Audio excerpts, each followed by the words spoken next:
Yeah, another question came in. Were you on that conference call? I know we just went over it, but were you on that conference call and they would love a debate with you and Jason Whitlock? Come on, man.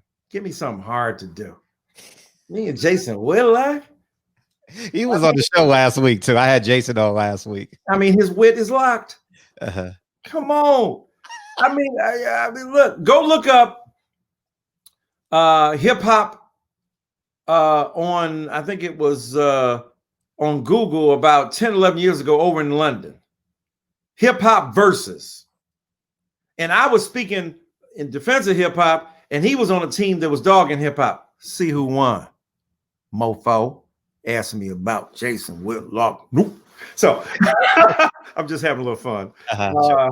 So the thing is, I would love to debate Jason Whitlock anytime, because I think he is a person who justifies and legitimates the white supremacist logic against black being. I think a black mouth is moving, but white supremacist ideals are being articulated down his tongue.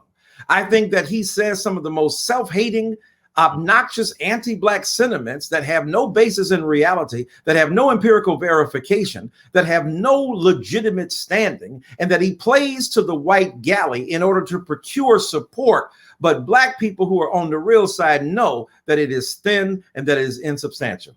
Other than that, he's a good dude.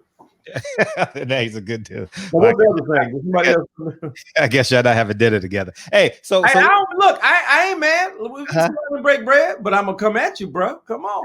Right.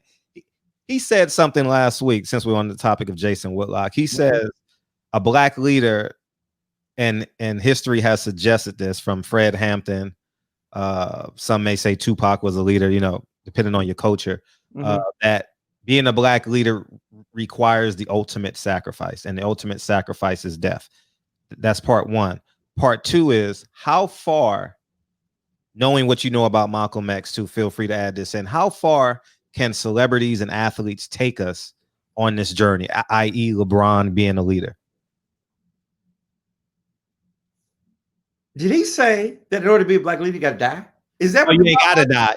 No, I'm paraphrasing what he says, but he says that's the ultimate sacrifice. Like, of course, it's the ultimate sacrifice, but it ain't the necessary sacrifice. Okay, gotcha. It's a logical, it's a logical flaw there. To suggest that the best black leaders among them have Martin Luther King Jr., the greatest ever. So he died, he got killed. Malcolm got killed, but there was two different circumstances in terms of how they got killed.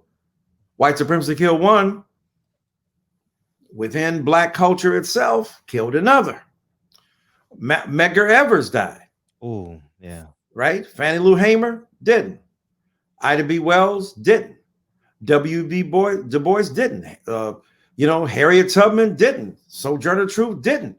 So you can't make a blanket statement. We appreciate the fact that the ultimate sacrifice was made by some of our leaders. That's why Dr. King is the greatest of all time. He's the GOAT. Ain't nobody even close, right? That's how cold he is.